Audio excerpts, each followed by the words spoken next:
श्रोताओं, अब 10वां स्कंद, 9 स्कंद पूरे हो गए। अब 10वां स्कंद की शुरुआत कर रहे हैं, जिसमें भगवान कृष्ण के नाना प्रकार के लीला अवतारण का उपदेश और परमात्मा जहाँ श्रवण मात्र जिसको कहते हैं कि नहम तेक्षामि तम नरा, जहाँ मत्कथा वाचकम नित्यम मत्कथा श्रवणे रतम मत कथा प्रीत मनसाम नहम तेक्षामि तम नरा। ये 12 स्कंद का 10वां स्कंद जो है ये भगवान का हृदय स्थान मानते हैं, और उस हृदय स्थान में भी गोपी गीत ये प्राण तत्व मत बताया है। तो जो मनुष्य भगवान के जन्म की कथा श्रवण करता है उसके सारे जन्म जन्मांतर के दोषों का क्षमन होता है। ये भगवान के इस संसार में सुखदेव जी महाराज कहते हैं कि जो नाना प्रकार के एक साधारण मनुष्य में जो विश्वनायक परात्पर परमात्मा विश्वव्यापी, जिस तरह से मिस्री के हर एक अंग में एको हम बहुश्याम, गहू एक है लेकिन उसके प्रकार अनेक हो सकते हैं। इसी तरह से सुवर्ण एक ही है लेकिन उसके आभूषण अनेक हो सकते हैं। इसी तरह से परमात्मा के इस ब्रह्मांड में परमात्मा से अलग नहीं किया जा सकता है।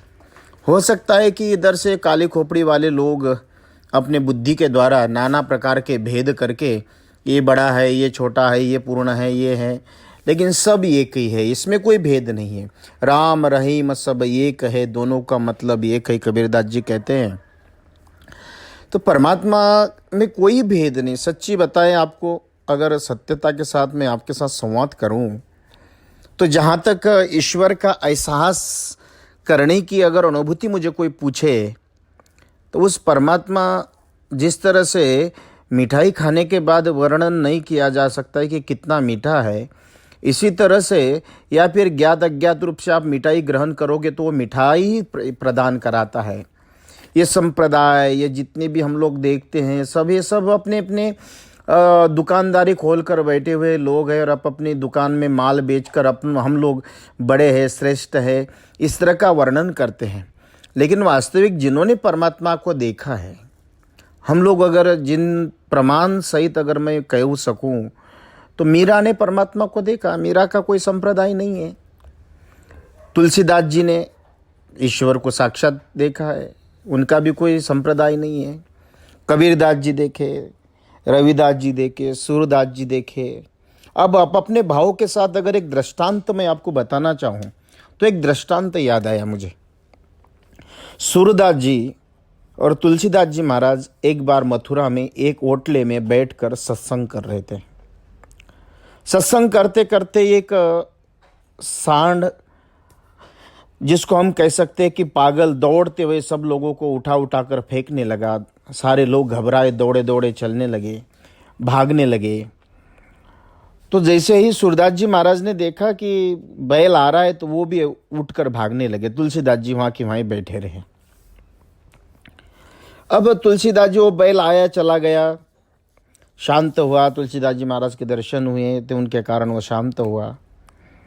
जब सूरदास जी महाराज वहाँ आए तो तुलसीदास जी ने कहा कि क्या आपको भगवान के ऊपर विश्वास नहीं है? सूरदास जी ने कहा कि मुझे तो पूरा विश्वास नारायण के ऊपर है, पूरा ब्रह्मांड उनके ऊपर चलता है, मैं क्यों ना करूं? बोले फिर आप भगवान के ऊपर विश्वास है तो आप भागे क्यों? तो सूरदास जी ने बड़ा अच्छा उत्तर दिया। तुलसीदास जी से कहते हैं कि महाराज, आपके नारायण तो त्रिशूल, जिसको कहते हैं कि धनुष्य, तीर बाण लेकर आपके सामने खड़े हो सकते और उस बैल को भी मार सकते थे। मेरा तो बाल गोपाल है, उसको वो मुझे क्या संभाले, मैं उसको को संभालता हूँ, इसलिए मैं मेरे बाल गोपाल को कष्ट न हो इसलिए उठाकर अंदर ले गया। तो ये भाव होते हैं। अब अपने भाव भगवान तो अपने जाए, त्वमेव माता पिता त्वमेव बंधु सखा त्वमेव, जिस दृष्टि से आप परमात्मा को भजते हो, अगर भजने का भाव अगर देखो, द्रौपदी ने भातृवत भजा, रुक्मिणी ने पतिव्रत भजा, हनुमान जी ने दास्यवत भजा। जिसको हम कह सकते हैं कि जिस भावनात्मक दृष्टि से अगर आप परमात्मा को जिस दृष्टि से देखते हो, परमात्मा उसी दृष्टि से आपके सामने प्रकट होते हैं। आपके अंतरंग के भाव आप जिस तरह से भावनात्मक दृष्टि से परमात्मा की खाली वो कुछ नहीं देखता है, आपकी भावना देखता है। और भावनाओं में भगवान बसे हुए हैं, किसी वस्तु में, पदार्थ में परमात्मा बसे हुए नहीं है। अगर परमार्थ पदार्थ में परमात्मा अगर बसे होते तो किसी के अभाव में, प्रभाव में नहीं आते, परमात्मा भाव में आते। न किसी के, परमात्मा को क्या अभाव है? एक रोम में पूरा विश्व व्याप्त है और पूरे विश्व में वो व्याप्त है, तो इसमें किसी प्रकार से कोई भाव नहीं। लेकिन फिर भी हम लोग परमात्मा के श्रवणात्मक गंगा में डुबकी लगाकर अपनी पवित्रता प्राप्त करने के लिए हम लोग ये कथा श्रवण करते हैं। वो तो पवित्र ही है, उसमें कोई दो मत नहीं है। जैसे गंगा जी में डुबकी लगाने से सब लोग पवित्र होते, मतलब गंगा जी पवित्र ही है। अग्नि के पास जाने से ताप लगना, जिस तरह से ये शाश्वत सत्य है, इसी तरह से परमात्मा के आश्रय में रहने वाले जीवात्मा, ये उस व्यक्ति के ईश्वर तत्व में प्राप्त होकर, पवित्र होकर, उसमें पूर्ण रूपेण समर्पित हो जाता। ये परमात्मा का आश्रय प्राप्त करने का एक बहुत बड़ा लाभ मनुष्य के जीवन में प्राप्त होता है। इसीलिए हम लोग अपने जीवन में, जिसको कहा गया प्रथम भक्ति संतन कर संगा, सद्गुरु का, संतों का, सज्जनों का, क्योंकि हमारे जीवन का समय तो बीत रहा है और समय बीतते बीतते हम लोग मृत्यु के मुंह में चले जाते हैं। तो मृत्यु के मुंह में जाते जाते अंत में आपके जीवन की जो गणना एक होती है, तो उस गणना में समय का बहुत महत्वपूर्ण, जिसको कहते हैं कि हमारे जीवन में समय वो अमृत है। जिसने समय को साध लिया, समझना उसने अपने जन्मों जन्मों को साध लिया। तो समय अपना कैसा परमात्मा के चरणों में बीत जाए, तो सेवा करके बीत सकता है, पूजन करके बीत सकता है, माला करके बीत सकता है, श्रवण करके बीत सकता है, तीर्थ यात्रा करके बीत सकता है। मतलब आपने घर से लेके मन में भी अगर सोच लिया कि मुझे ईश्वर के पास जाना है, श्रवण करना है, सेवा करना है, तो समझना कि वो सारा का सारा समय परमात्मा के पास में पूर्ण रूपेण आपने साध कर अपनी स्वयं की सिद्धि करते हुए परमात्मा के चरणों में समर्पण कर दिया। ये इसका एक प्रमाण माता है। तो इसीलिए परमात्मा के चरित्र सुनने का लाभ क्या है? तो वो तो पवित्रता है।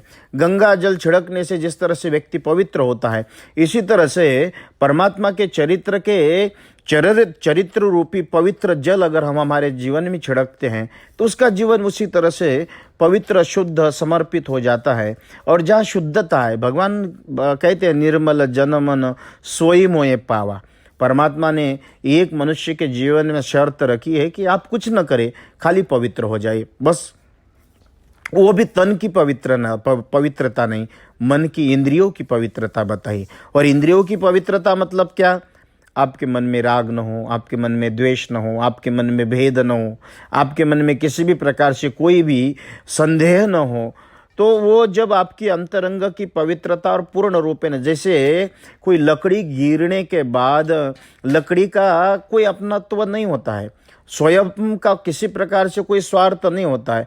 गिरती हुई लकड़ी जब उठाने के लिए सद्गुरु या सज्जन या सब भगवान आते हैं, तो वैसे लकड़ी की तरह पूर्ण रूप में समर्पित होना, जहाँ अपने बुद्धि का 1% भी दुरुपयोग और सदुपयोग न करते हुए वहाँ पूर्ण रूप में समर्पित, तमेव गच्छम शरणम सर्वभावेन भारत। परमात्मा ने कहा कि पूर्ण रूप में समर्पण हो जाए। तो उसी तरह से समर्पण करते हुए हमारे समय को साध कर साध्य के पास जाने का ये अलौकिक लाभ सत्संग, भागवत। इसलिए मैं आप लोगों के साथ में मूल भागवत पहुंचाने का, भागवत तो बहुत करते हैं, बहुत की हुई है, हजारों लाखों लोगों के बीच में भागवत की है, लेकिन ये भागवत आपको मूल भागवत समझ में आए ना आए, लेकिन इसको निश्चित रूप से श्रवण करना और श्रवण करने का प्रयत्न करना, एक नहीं कई बार श्रवण करने का प्रयत्न करना। तो धीरे धीरे करत करत अभ्यास जड़मति होत सुजान। क्योंकि हमारी बौद्धिक धरातल उतनी श्रेष्ठ न होने के कारण हम लोग उसको समझ नहीं पाते। अब पहली क्लास के बालक कोई पीएचडी की परीक्षा नहीं दे सकता है, इसी तरह से हम लोग पहली क्लास उस परमात्मा के मार्ग के ऊपर, हम पहली क्लास में होने के कारण उनके शब्दावली, उनके भावनाएं वो हम समझ में नहीं आते। हम तो यही मानते पूजा कर दी, फूल चढ़ा दे, जल चढ़ा दिया, पैसे चढ़ा दे, हो गए बाबा भजन। ये भजन नहीं है। भजन का अर्थ ये होता है, मैंने कहा धर्म कितना किया है उसका महत्वपूर्ण नहीं है, आपने धारण कितना किया है। आपने अपने जीवन में सांसारिक विकास बहुत कर दिया, लेकिन आध्यात्मिक विनाश करते हुए चले। लेकिन परमात्मा के पास में आध्यात्मिक विकास रूपी धन चलता है। सांसारिक विकास का परमात्मा से कोई लेन देन नहीं है। वहाँ किसी भी प्रकार से आप लाखों है पैसे है तो चढ़ा दे, वो कोई बात नहीं है। लेकिन परमात्मा जो अगर कहीं देखता है तो उस परमात्मा खाली आपकी पवित्रता, शुद्धता, समर्पण, जो जिसका सो धर्म सहस कर्म, जो आप पति का धर्म है, पत्नी का धर्म है, पुत्र का धर्म है, भाई का धर्म है, गुरु का धर्म है, शिष्य का धर्म है, इस हरेक धर्म परमात्मा ने अब उस दायरे में बांध दिए। नदी का धर्म है वो अपने दोनों तट के बीच में बहती है। समुद्र का धर्म है वो अपनी मर्यादा में धारण करता है। सूर्य का धर्म है। तो ये सभी चीज़ों का आप अपना धर्म बताया है। देखो, कई बार मैं देखता हूँ अपने इस ब्रह्मांड में कोई भी अक्षय नहीं है, सब विनाशकारी है।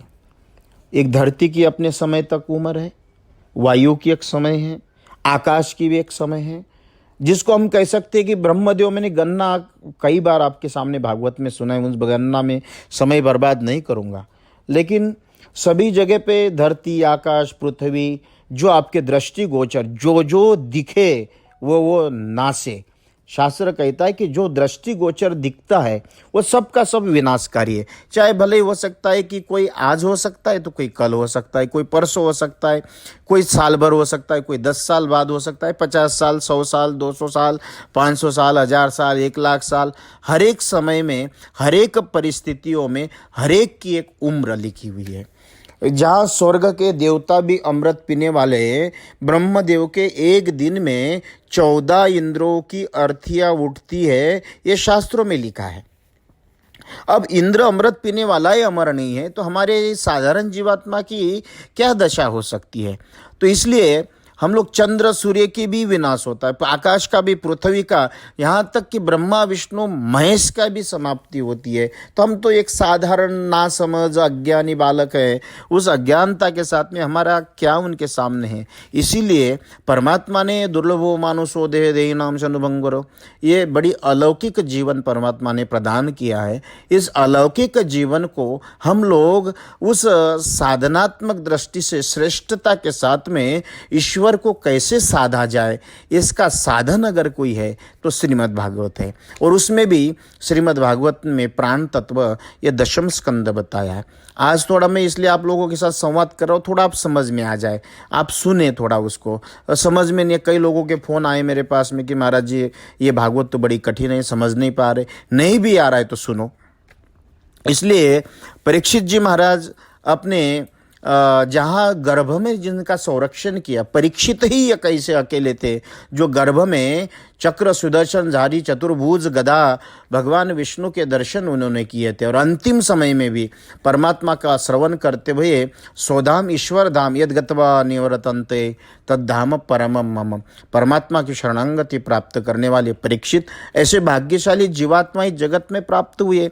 तो वो आज 10वें स्कंद में आज उनकी महत्वाकांक्षा, जिस अर्जुन का रथ हाँक कर पांडवों को विजय प्राप्त कराने वाले श्री नारायण, बताओ अपने भक्त के अधीनस्थ कैसे विश्व के चालक अपने भक्त के अधीनस्थ होकर अर्जुन का रथ हाँक रहे हैं और उनको मार्गदर्शन कर रहे, सेवक बनकर घूम रहे हैं। तो निश्चित रूप से ये कहीं ना कहीं प्रेम सबसे बड़ी भजतामाम प्रीतिपूर्वकम, परमात्मा के प्रति प्रेम का प्रमाण है कि जहाँ अर्जुन का रथ हाँक कर एक सारथी का रूप धारण करके सेवक बनकर अपने भक्त की सेवा जिस नारायण ने की है, उसी नारायण की जन्म कथा हम लोग आज सुनते हैं। और आज परीक्षित जी महाराज, इस संसार में 3 प्रकार के पुरुष होते हैं, जिसको कहा जाए तो एक तो ज्ञानी, दूसरे मुमुक्षु और तीसरे विषयी। इन तीनों प्रकार के मनुष्यों को उत्तम श्लोक भगवान के चरित्र परम प्रिय है। वो दिन रात उनको गाते रहते हैं। ज्ञानी लोगों को परमेश्वर के चरित्र सुनने से संसार के सब वासना छूटने का उत्तम उपाय बताया है। जिस मुमुक्षु जनों को मोक्ष की इच्छा है, ऐसे नारद उद्धवादिकों को संसार रूपी रोगों के दूर करने को संजीवनी मूल औषध अगर कोई है तो वह श्रीमद् भागवत परमात्मा का चरित्र है, जिसको कहते हैं कि हमारे कानों को परमानंद को देने वाली यही विषय, सिवाय आत्मघाती के और पशुघाती के ऐसा कौन सा मनुष्य जो परमेश्वर के गुणानुवाद को सुनकर आनंदित नहीं होगा, चाहे कुछ भी हो। परंतु हमको जो वृंदावन विहारी भक्त हितकारी गुण दिन रात गाते हैं, उस उत्तम उत्तम चरित्रों की कथा नित्य प्रति सुननी है, क्योंकि श्री कृष्णचंद्र जो हमारे कुल पूज्य ही थे, संग्राम में देवताओं को भी पराजित कराने वाले पितामह भीष्म और दुर्योधन आदि महारथी रूप, जिनसे बड़वानल, सौबल और दुशासन रूप महागंभीर नीर जो भारी भीड़ वीर योद्धाओं की जहाँ तहाँ धूम रही थी, वही उसने तरंगे, शल्य, द्रोण, कर्ण आदि महारथी रूप ग्राहक के उस मर्यादा रूपी राजाओं की कतार थी। उस कौरव रूपी अत्यंत गंभीर समुद्र ने जो द्रौपदी का चीरहरण कर लिया था, समुद्र का विस्तार था, ऐसे दुस्तर महासागरों को मेरे पितामह युधिष्ठिर आदि को भक्ति रूप नौका का आश्रय लेकर बछड़े के खुर के सदृश समझकर बेखटके पार उतार गए। इतना ही नहीं, मत समझो कि भगवान के कृष्ण अवतार लेकर पांडवों की सहायता के लिए धारण किया था। मेरी भी प्राणों की रक्षा श्री कृष्ण जी ने की। कौरव और पांडवों की संतान का बीजरूप जो मेरा यह देह अश्वत्थामा के ब्रह्मास्त्र के तेज से दग्ध होने को था, उसी समय मेरी माता उत्तरा ने महादुखी हो श्री कृष्ण की शरण ली। तब उत्तरा को दुखी जानकर भगवान ने चक्र ग्रहण मेरी माता की कुक्ष में प्रवेश किया और मेरी तन की रक्षा की। हे विद्वंत, सब जगत के प्रकाश करने वाले प्राणियों में परम पुरुष काल रूप संसार के मोक्ष देने वाले और उसी रूप से दुरात्मा लोगों को मृत्यु को देने वाले, जिन्होंने भक्तों के ऊपर दया करके नर शरीर धारण किया, उस श्री कृष्ण चंद्र की लीला हमारे आगे कहो। हमको उनके पराक्रमों के सुनने की बड़ी लालसा है। बलदेव संकर्षण को आपने पहले ही तो देवकी का पुत्र कहा था, अब दूसरी बार रोहिणी का पुत्र कहा। यह बड़े आश्चर्य की बात है, दो माताओं से एक पुत्र कैसा उत्पन्न हुआ। भक्त भावन भगवान अपने माता पिता वसुदेव देवकी को छोड़कर ब्रज में नंद यशोदा के घर क्यों गए, और भक्तवत्सल भगवान श्री कृष्णचंद्र ने अपने जाति वालों को संग लेकर कहाँ निवास किया। गोप सखाओं के संग नंद कुमार भगवान के ब्रज में नंद यशोदा के घर रहकर कौन कौन से उदार चरित्र किए, और मथुरा में जाकर अपने मामा कंस को अपने हाथों से कैसा मारा। मामा को मारना किसी प्रकार योग्य नहीं, फिर भी वध क्यों किया। हे प्रभु, मनुष्य देह धारण करके भगवान वासुदेव ने यादवों के साथ मथुरापुरी में कितने दिन तक रहे वास किया, और श्री कृष्ण महाराज की कितनी स्त्रियां थी। हे सर्वज्ञ, जो प्रथम मैंने आपसे पूछा उसके सिवाय कुछ चरित्र मेरे पूछने पे शेष रह गए, उन सब को मेरे सामने वर्णन करिए, क्योंकि मेरा चित्त श्री कृष्ण के गुणानुवाद को सुनने की अधिक इच्छा है। ऐसी परीक्षित जी महाराज ने नाना प्रकार की प्रार्थना करने के बाद सुखदेव जी महाराज बोले, हे राजऋषियों में श्रेष्ठ राजा परीक्षित, आपकी बुद्धि ने अच्छा निश्चय किया कि जिस बुद्धि से आपकी कृष्ण कथा में अत्यंत उत्कृष्ट प्रीति हुई है। भगवान वासुदेव की कथा 3 जनों को पवित्र करती है, श्रोताओं को, वक्ताओं को और प्रश्नकर्ताओं को। जैसे श्री गंगा जी का जल 3 जनों को पावन करती है, दर्शन, स्पर्श और पान करने वाला, अथवा पुरोहितों को, यजमानों को और ग्रहण करने वालों को। हे राजन, अभिमानी राजा जिनका सदा दैत्यों का स्वभाव, उन्हीं की अधिक सेनाओं में भार से पृथ्वी अत्यंत दुखी होकर गाय का रूप धारण कर ब्रह्मा जी के निकट गई। हे राजन, शरीर जिनका क्षीण, मन मलिन, जिनको देखकर सबके मन में दया उपजे, इस प्रकार रामती डकराते हुए ब्रह्मा जी के समीप जाकर खड़ी हुई और अपना सब दुख उनको कहा। ब्रह्मा जी पृथ्वी का दुख सुनकर सब देवताओं को और शिव जी को अपने संग लेकर क्षीर सागर समीप गए, जहाँ विष्णु भगवान से शैया पर शयन कर रहे थे। जहाँ जाकर ध्यानपूर्वक जगदीश्वर भगवान अर्थियों के संपूर्ण मनोरथ पूर्ण करने वाले देवों के देव विष्णु भगवान की पुरुष सूक्त से इस षोडश सहस्र शीर्षा पुरुषा मंत्रों से स्तुति करने लगे। समाधि में ही ब्रह्मा जी को आकाशवाणी हुई और उस आकाशवाणी को सुनकर ब्रह्मा जी देवताओं से बोले कि हे देवताओं, मुझको श्री नारायण ने आज्ञा दी हुई है, उसको तुम सब लोग सुनो, विलंब मत करो, शीघ्र वैसे ही करो। हमारी प्रार्थना से पहले ही भगवान इस पृथ्वी का दुख दूर करने का विचार कर लिया है। अब जब तक सर्वदेवपति भगवान अपनी काल शक्ति से वसुंधरा का भार उतारने के लिए धरणी पर मनुष्य अवतार धारण न करे, तब तक तुम सब अपने अंशों को यदुकुल में जाकर जन्म लो। वसुदेव देवकी के भवन में साक्षात आदि पुरुष भगवान प्रकट होंगे। उनके संग विहार करने के लिए, अपने हित के लिए देवपत्नी भी ब्रज में जन्म धारण करे और सहस्र मुख वाले स्वयं प्रकाश विष्णु भगवान की अनंत कला से शेषनाग जी महाराज श्री कृष्ण चंद्र के साथ लीला करने के लिए बलभद्र नाम से प्रथम ही वसुदेव जी के घर जन्म धारण करेंगे। फिर देवकी के गर्भ को खींचने के लिए, फिर यशोदा को मोह कराने के लिए, सब संसार के मन को मोहने वाली परमेश्वर की माया ही भगवान की आज्ञा को मानकर अपने अंश को सहित यशोदा के भवन में उत्पन्न होंगे। सुखदेव जी बोले, इस प्रकार प्रजापतियों के पति ब्रह्मा जी देवताओं को आज्ञा दी और पृथ्वी को समझा बुझाकर आप अपने ब्रह्मलोकों को चले गए। यदुपति सुरशन पहले मथुरापुरी में बसता हुआ मथुरा सुरशन आदि देशों को भोगता रहा। ये मथुरापुरी सदा से यदुवंशों की राजधानी थी और इसी मथुरापुरी में श्री कृष्ण भगवान सदा विराजमान रहते हैं।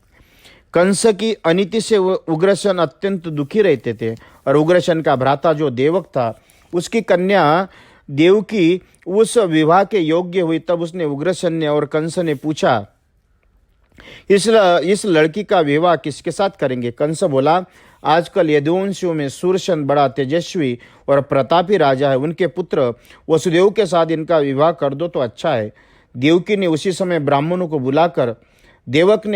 ब्राह्मणों को बुलाकर शुभ लग्न निश्चित कर राजा सुरशन के घर टीका भेज दिया।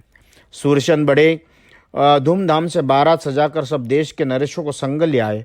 यदुवंश से मिल मथुरापुरी में वसुदेव जी ने विवाह के लिए गए। तब बारात मथुरा के समीप आए। तब उग्रसेन, देवक और कंस अपनी सेना संग ले आए। आदर सत्कार से अगोनी करत बारात को नगर में लाए और सुंदर जलवासा दिया। फिर सब जनों को अच्छे अच्छे भोजन जिमाए और वेद विधि से देवकी का वसुदेव को कन्यादान दिया। बारात को विदा की। सुरशन का पुत्र वसुदेव अपनी विवाहित स्त्री देवकी के साथ अपने घर जाने को रथ पर बैठे और उग्रसेन का पुत्र कंस अपनी भगिनी देवकी को प्रसन्न करने के लिए घोड़ों की रस्सी पकड़कर रथ हाँकने को बैठा। उसके संग सैकड़ों रत्न जड़ित सुवर्ण की भी थी। अपनी कन्या पर अत्यंत प्रीति करने वाले देवक ने देवकी को विदा के समय सुवर्ण की माला और रत्न जड़ित अंबारी वाले 400 हाथी, 10 सहस्त्र घोड़े, 1800 रथ और श्रृंगार से सुंदर सुकुमारी को 200 दासी उनकी सेवा के लिए दी। दुल्हा दुल्हन की यात्रा के समय मंगल के लिए शंख, भेरी, मृदंग, दुंदुभी सब बाजे बारात के बजने लगे और उग्रसेन, देवक आदि सब बारात पहुंचने के संग चले। जब मथुरा से थोड़ी दूर बाहर बारात निकली और देवकी के रथ के घोड़े की बागडोर पकड़ने जो कंस हाँक रहा था, उसी समय कंस को आकाशवाणी हुई, अरे मूर्ख, जिसको हर्ष सहित तू पहुंचाने जाता है, इसी देवकी के 8वें गर्भ में तेरे मारने वाला उत्पन्न होगा।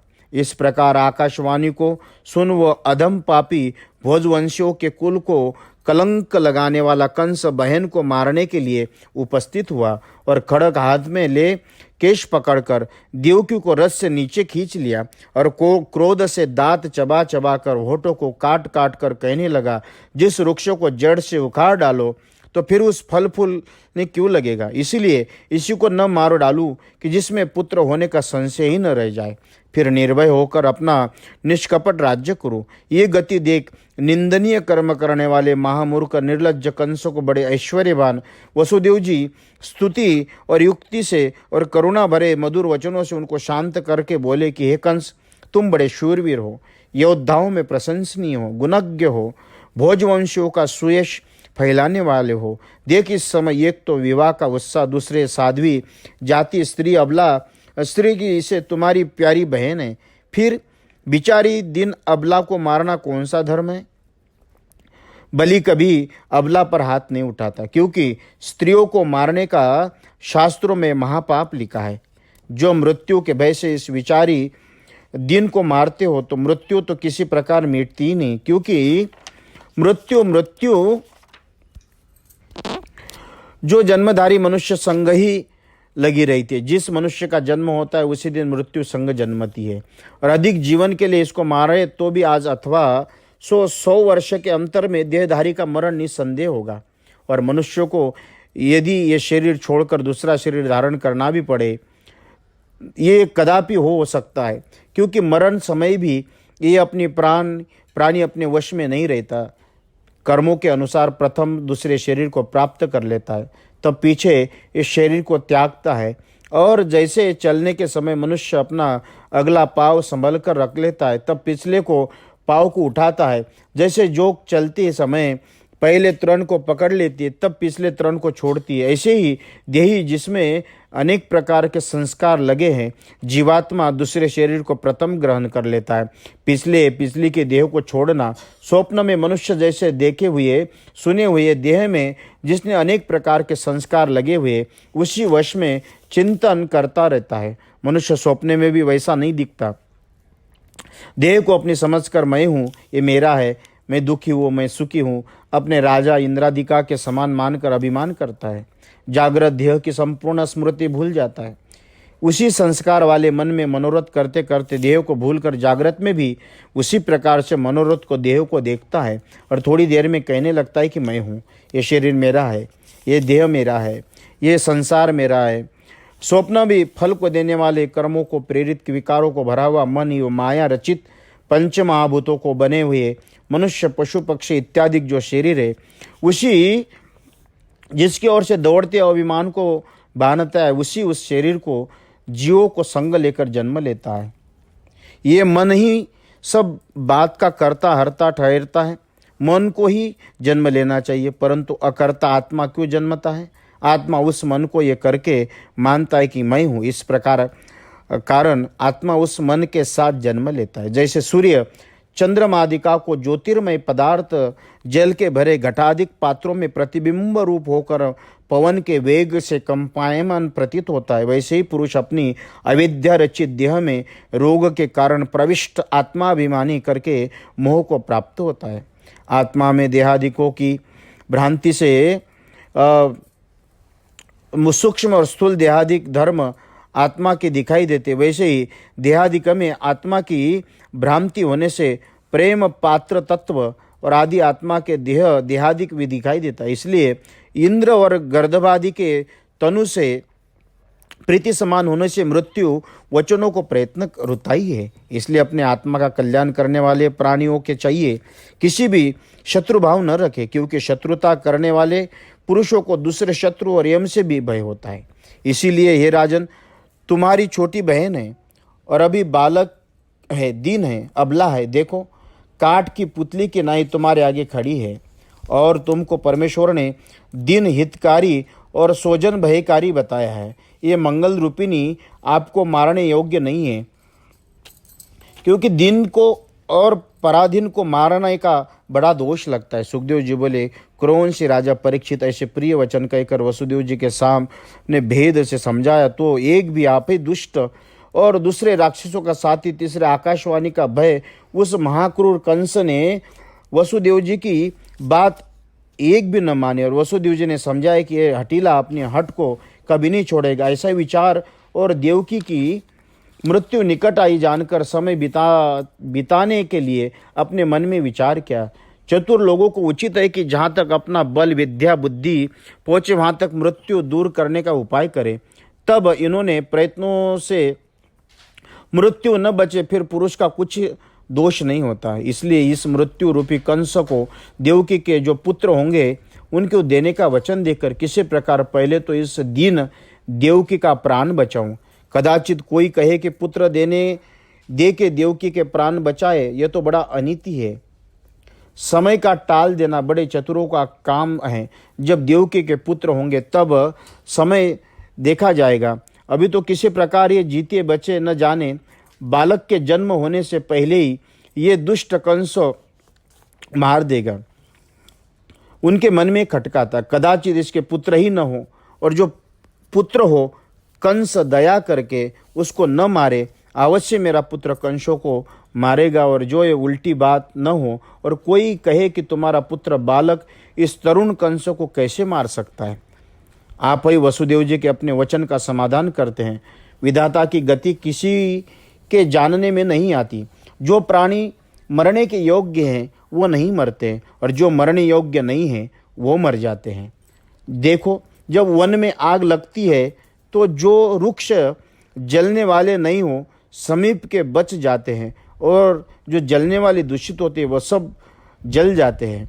जैसे गाँव में अग्नि के पास से घर जलने को रह जाते और दूर दूर के जल जाते। सुखदेव जी बोले, हे राजा परीक्षित, जहाँ तक अपनी बुद्धि पहुंची वहाँ तक वसुदेव जी ने विचार करके बड़े प्यार से कंस का आदर सत्कार किया।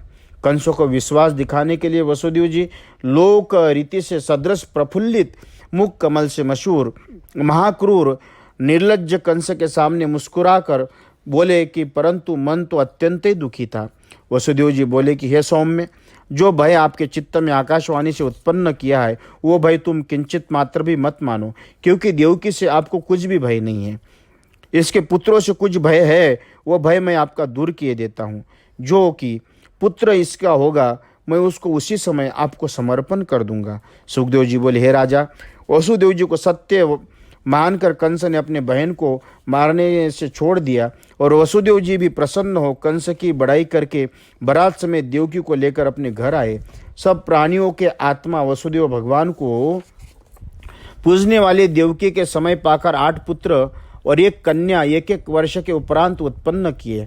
प्रथम कीर्तिमान पुत्र हुआ, उसको वसुदेव जी ने बड़े कष्ट से कंस के पास ले गए, क्योंकि मिथ्या बोलने से वसुदेव जी बहुत डरते थे। अपने वचनों का निर्वाह करने वाले पुरुष ऐसा कौन सी वस्तु है जिनका सहन नहीं कर सकते। देखो, वसुदेव जी ने अपने पुत्रों को अपने हाथ से मृत्यु के मुख में दे दिया।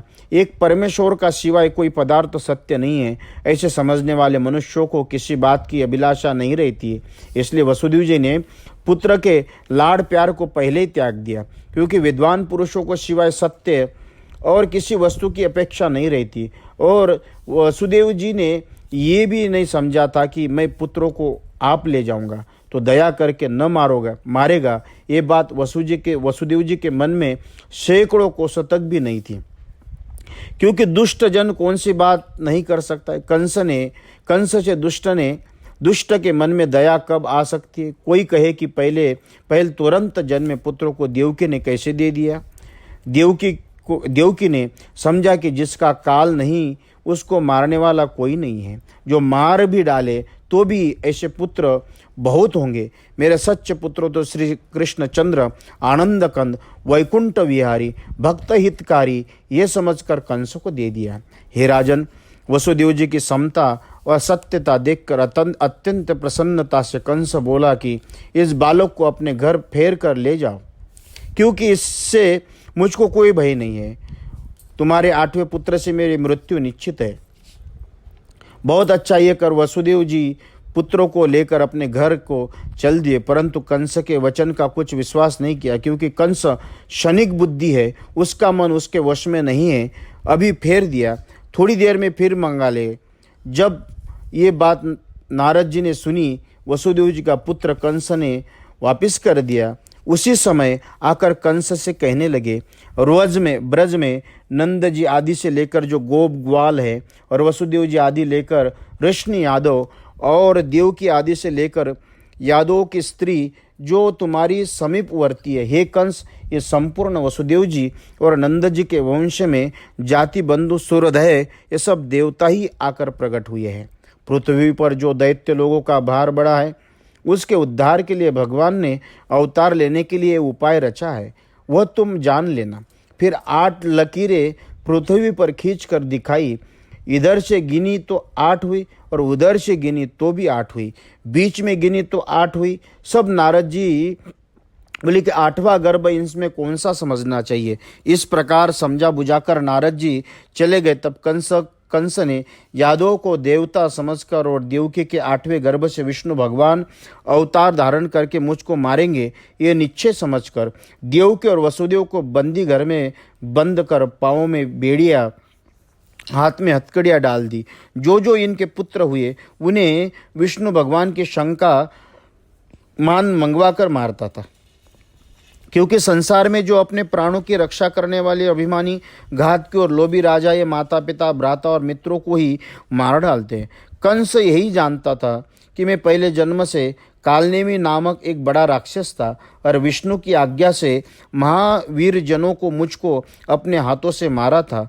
अब मैं इस जन्म में कंस हुआ, यही समझकर अपने यादवों से वैर किया।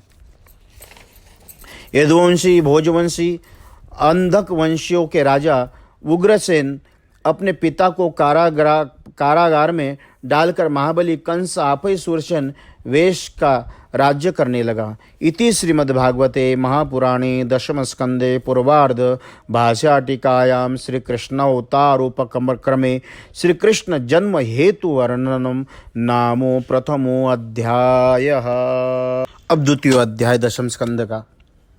हे राजन, पलम्बासुर, चाणूर, तृणावत, अगासुर, मुष्टिक, अरिष्ट, द्विद, पुतना, केसी, धेनुकासुर, असुरों के राजा बानासुर और भमासुर को संग लेकर मगध देश के राजा जरासन और अपने संबंधियों की सहायता से महाबली कंस यादवों को अत्यंत दुख देने लगा।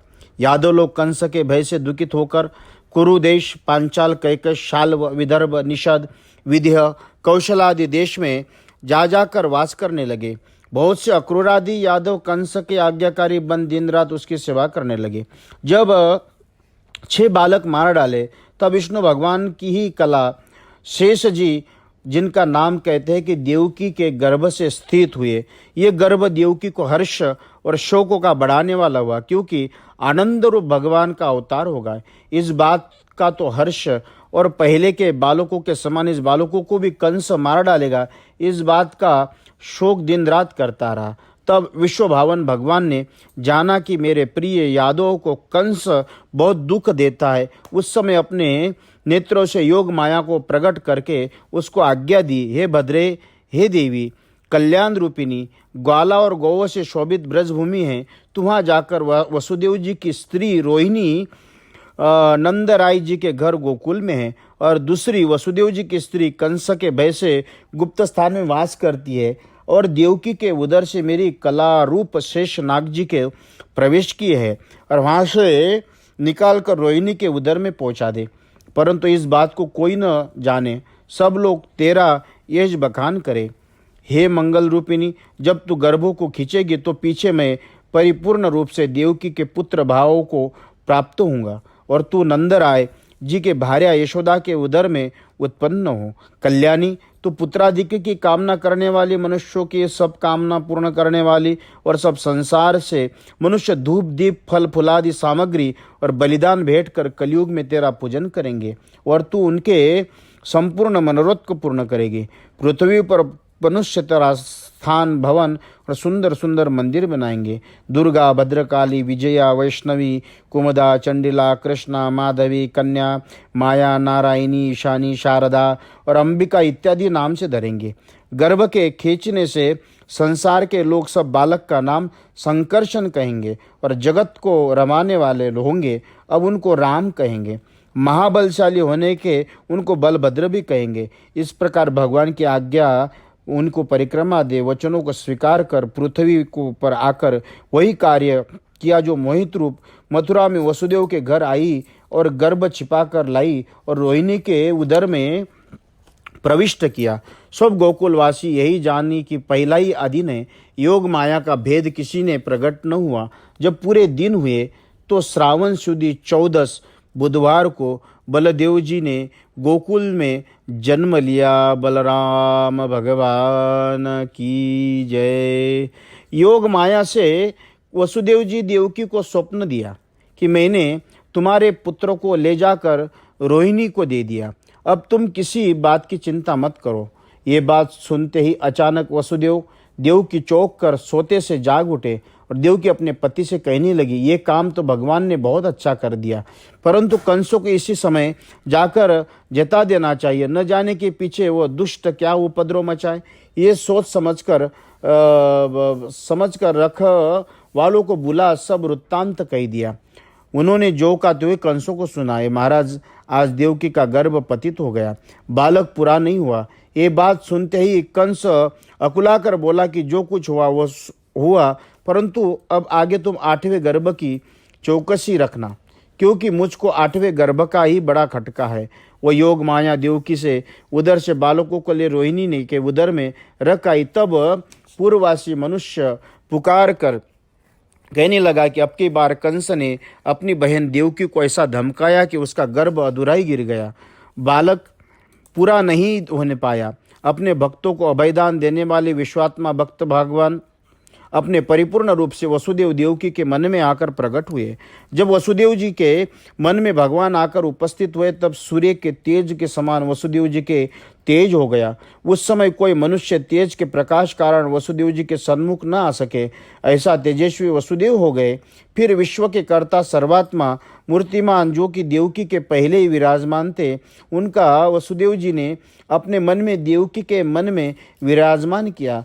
तब देवकी ने भगवान को इस प्रकार अपने मन में अपने शरीर में धारण कर लिया, जैसे पूर्व दिशा सर्व सुखदायक चंद्रमा को परम प्रेम से अपने हृदय में धारण करती है। जैसे घट के भीतर छिपे हुए दीपक का प्रकाश नहीं होता है, ज्ञानवंचक पुरुषों में छिपी हुई विद्या अपने लोगों को आनंद नहीं दे सकती, वैसे ही सारे जगत के निवास स्थान रूप भगवान श्री निवास स्थान रूप होने पर भी कंस के कैद खाने में बंद होने के कारण देव की अधिक शोभा को प्राप्त नहीं होती थी। अजित भगवान के देवकी के उदर में रहने से कुछ कुछ कांति झलकने लगी। उस कांति ने बंदी ग्रह को प्रकाशवान कर दिया और सुंदर रूप वाली देवकी मंद मंद मुस्कुरा कर वसुदेव जी से कुछ कह रही थी। उसी समय वहां कंस आ पहुंचा और गर्भ का प्रकाश देखकर कंस अपने मन में कहने लगा, मेरे प्राणों का हरने वाला हरिरूप सिंह निश्चय इसी उदर रूप यम गुफा में आकर बैठा है, क्योंकि पहले इस देवकी का इतना तेज नहीं था। फिर तो कंस अपने मन में अनेक प्रकार की विचार करने लगा, मैं शीघ्र इसके लिए क्या उपाय करूं, ये तो देवताओं का कार्य करने के लिए आ पहुंचा है। सब प्रकार से मुझको निश्चय ही है कि ये अवश्य मुझको मारेगा। अब तो इस समय देवकी को मैं मारता हूं तो संसार बड़ा अपयश होगा, क्योंकि एक तो स्त्री जाति, दूसरी और मेरी बहन, उस पर तो गर्भिणी है। मैंने इसका मार डाला तो सब संसार मेरी अपकीर्ति होगी। दूसरे लक्ष्मी और आयु का नाश हो जाएगा, क्योंकि महात्मा के मुख से मैंने सुना है, जो मनुष्य संसार में दुष्टता करता है वो जीता है, जो मृतक के समान है, और उसके सन्मुख जो लोग बुरा कहते हैं और बारंबार धिक्कार देते हैं, निश्चय वो मनुष्य घोर नरक में जाता है। जो विविचार करते हुए छुपाकर असत्यता के साथ में जीवन रखता है, उसके जीवन का जन्मों का विनाश होता है। भगवान वसुदेव वैर बांधकर पाप रूप कंस अपने मरने को समर्थ स्वतंत्र था, तो भी घोरतम भाव से आप ही निरुत्त हो भगवान के जन्म की बाट देखने लगा।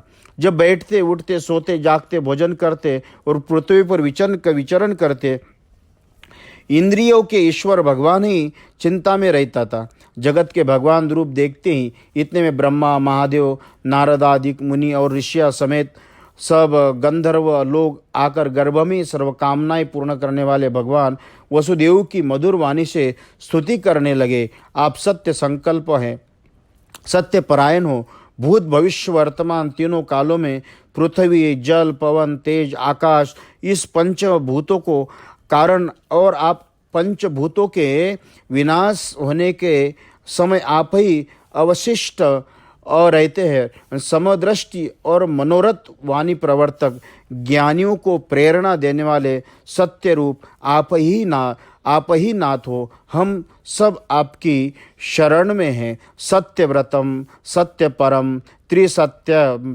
सत्यस्य यहुनिम नियतम च सत्यस्य सत्यम ऋतु सत्य नेत्रम सत्यात्मकम त्वाम शरणम प्रपन्नाम।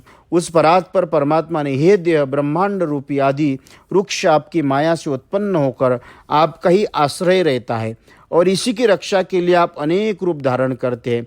इस वृक्ष का आधार एक माया है। ऋण में 2 फल है, सुख और दुख। उसकी 3 जड़ है, सत्वगुण, रजोगुण, तमोगुण। उनमें 4 रस है, धर्म, अर्थ, काम और मोक्ष। उसमें 5 अंकुर है, ज्ञान होता है, नेत्र, रसना, नाक, कान, त्वचा। उसमें 6 स्वभाव है, क्षुधा, पिपासा, लोभ, मोह, जरा, बुढ़ापा। मृत्यु 7 प्रकार की छाल है, रक्ता, वसा, मेद, मांस, अस्थि, मज्जा, रेत आदि।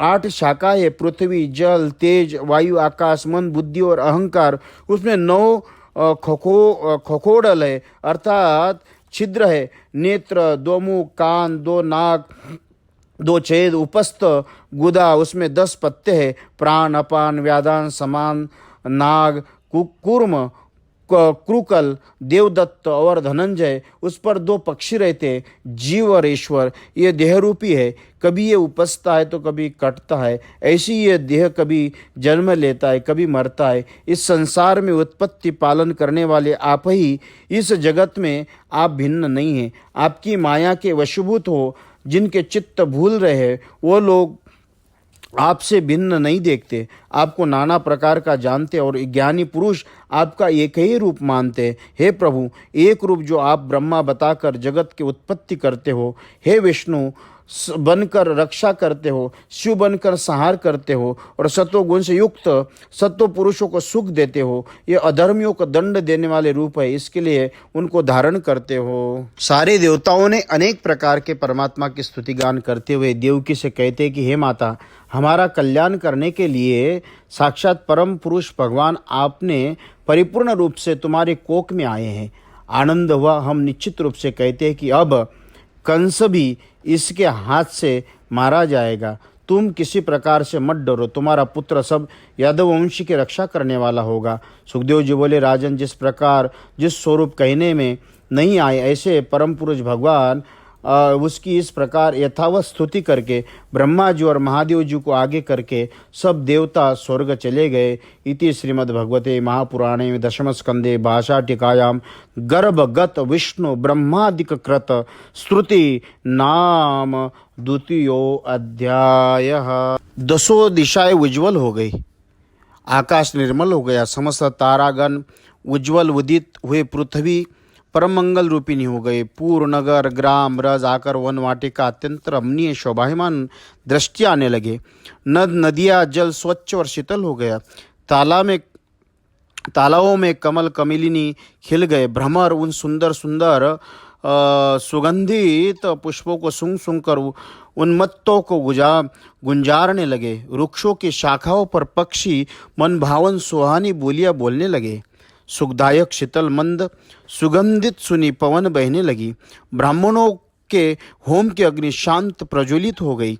सिवाय कंसादिक राक्षसों के सब महात्माओं के मन प्रसन्न हो गए। स्वर्ग में भगवान के अवतार सूचक दुंदुभी बजने लगी। किन्नर गंधर्व भगवान का यशगान करने लगे। सिद्ध चानर स्तुति करने लगे।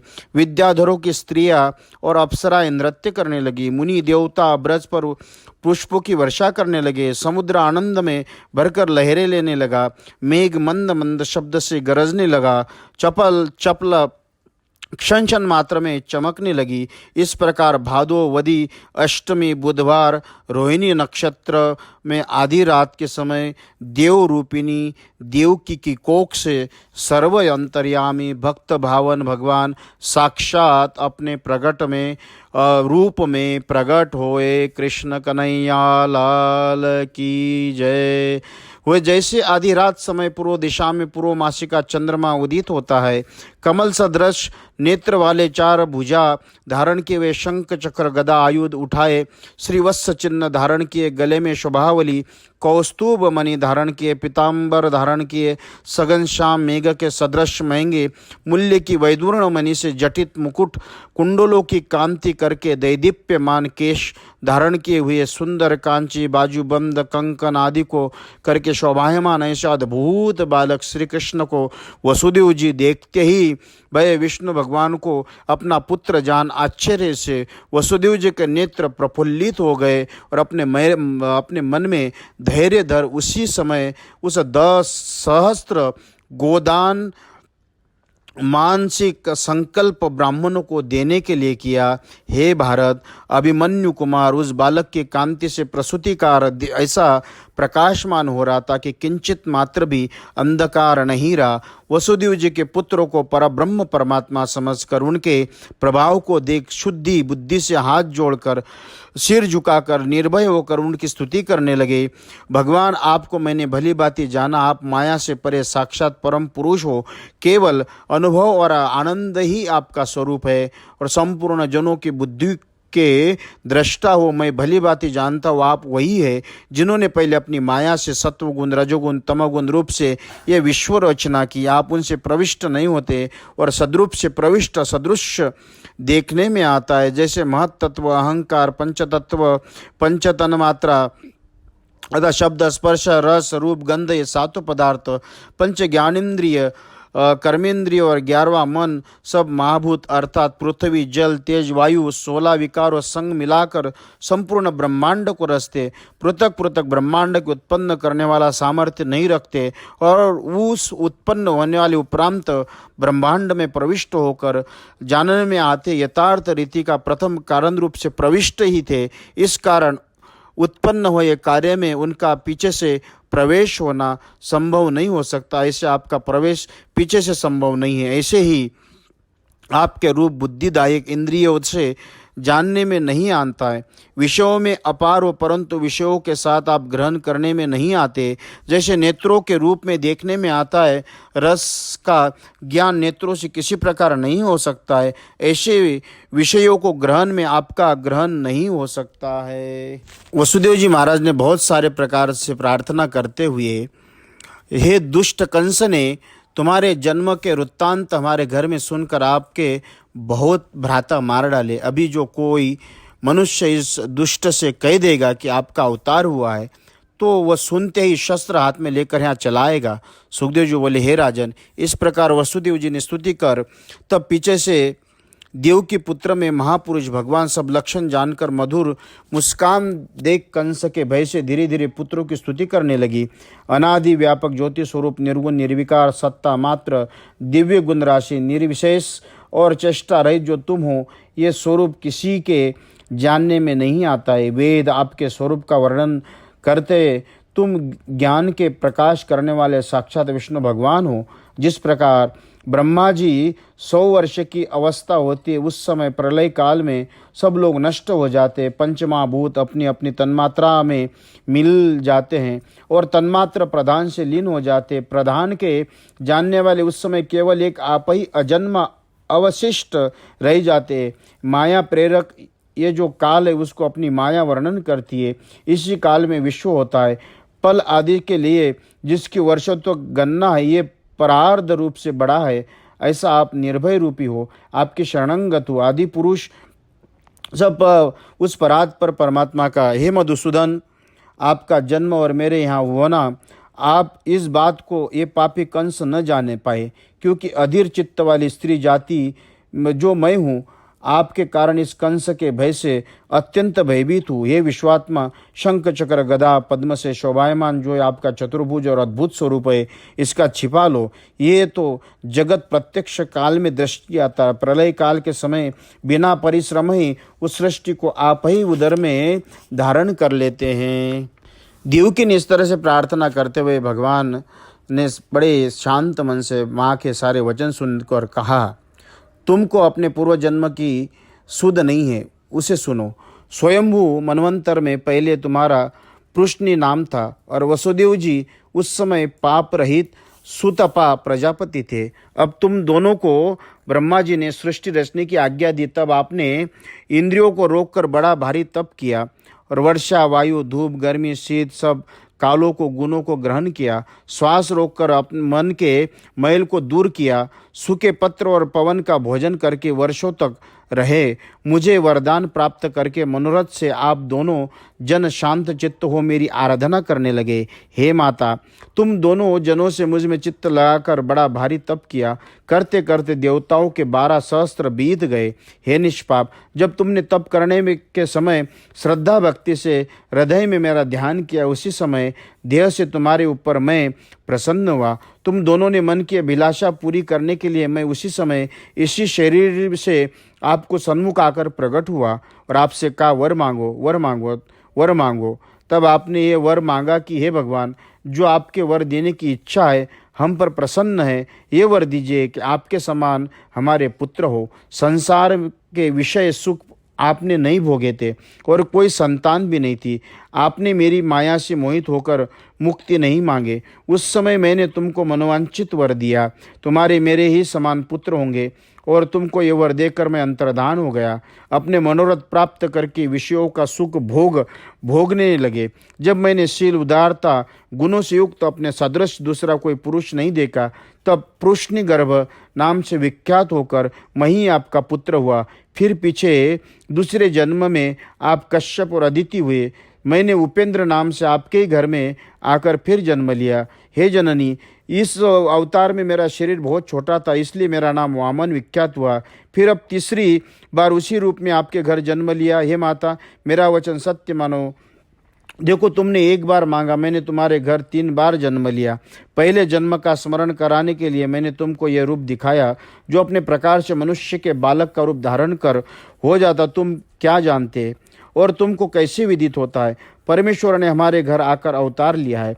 अब आपकी इच्छा है, चाहे पुत्र भाव से मेरा सम्मान करो, चाहे ईश्वर जानकर मेरा ध्यान करो।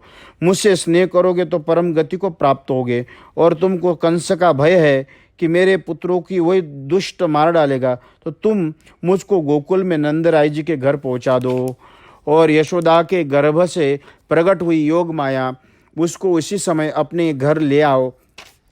इतनी कथा सुखदेव जी बोले कि हे राजन, इस बात को वो समझा बुझाकर भगवान चुप हो गए और अपने माया से माता पिता के देखते साधारण बालक हो गए। भगवान की प्रेरणा से वसुदेव जी ने प्रसूति घर में से पुत्रों को लेकर बाहर निकलने की इच्छा की। उसी समय गोकुल में नंदराय जी की स्त्री यशोदा के उदर से योग माया ने जन्म लिया। उसी समय योग माया ने सब पूर्ववासी और द्वारपालों का ज्ञान हर लिया और समय निद्रा के वशीभूत हो गए। पांडवों की पावों की बेड़ी गिर पड़ी। कृष्ण को लेकर वसुदेव जी चले, तब द्वारों के बड़े बड़े किवाड़ थे, उनमें जो लोहे की भारी साकलें थी और ताले लगे थे, वो सब के सब अपने आप खुल गए। जैसे सूर्यनारायण के उदय होने से सर्वत्र अंधकार दूर हो जाता है और मंद मंद शब्द से मेघ गर्जना कर बरसने लगे। आधी रात साए साए करती रही, अंधेरा झुक रही, तभी देखने में नहीं आता था। कभी कभी बीच बीच में बिजली चमक जाती, उसी आश्रय में धीरे धीरे चले जाते, परंतु वर्षा इनके ऊपर नहीं होती, क्योंकि पीछे पीछे शेष जी महाराज फंद रूप छत्र छाया से जल का निवारण करते थे। उस समय मेघों के वर्ष ने यमुना ऐसी चढ़ी की थी, कोसों तक जल ही जल दिखाई देता। पवन के वेग से जल में ऊंची ऊंची तरंगें उठती थी और जल के घरघराहट का शब्द दूर तक सुनाई देता था। उस गंभीर नीर में माँ भयानक सैकड़ों भंवर पड़ते थे, जैसे लकड़ी की चढ़ा कि इसमें श्री रामचंद्र महाराज को लंका की चढ़ाई के समय श्री रामचंद्र महाराज को समुद्र में पार कर दिया। उसी समय यमुना ने वसुदेव जी को मार्ग दे दिया। जैसे तैसे कर वसुदेव जी गोकुल में पहुँचे और नंद जी के द्वार पर जाकर देखा कि किवाड़ खुले पड़े। भीतर घुसकर देखा कि सब नींद में मत वाले पड़े और यशोदा माया से मोहित ऐसी बेसुध पड़ी थी। उसको कन्या के उत्पन्न होने का ध्यान ही नहीं था। उसको सोती हुई देखकर वसुदेव जी ने कृष्ण जी को तो यशोदा जी के शैया पर सुला दिया और उसकी कन्या को उठाकर रहा ली और उसी बंदी गृह में आकर कन्या को देवकी की शैया पर सुला दिया। अपने उसी प्रकार पाँवों में बेड़िया और हाथ में हथकड़ियाँ पहन ली और उसी भांति बैठ गए। वसुदेव जी देवकी को पूछने लगी कि स्वामी कुशल पूर्वक गोकुल में पहुंचे तो पुत्र आनंद से है। वसुदेव जी ने कहा कि सब नारायण की कृपा है। उसी समय गोकुल में नंदराय के घर यशोदा जी के मन में जब माया हटी, जाना कि मेरे प्रसव हुआ, परंतु परिश्रम और कष्ट न पड़ा, क्योंकि योग माया ने पहले ही स्मृति बुलाकर नींद के वश कर दिया और सभी कुछ ज्ञान नहीं रहा। ये मेरी पुत्र हुआ या कन्या हुई। इति श्रीमद्भगवते महापुराणे दशम स्कंदे पूर्वार्ध भाष्याटिकायां श्रीकृष्ण जन्मनि तृतीयो अध्याय। श्रोताओं, आज बड़ी सौभाग्य की बात है कि भगवान कृष्ण का जन्म महोत्सव की आपको सबको बधाई। और आज अष्टमी तिथि भी है और बगलामुखी जयंती है। इस उपलक्ष्य में आपको सबको बधाई देता हूँ और आज की कथा को यहाँ विश्राम देता हूँ। जय श्री कृष्ण।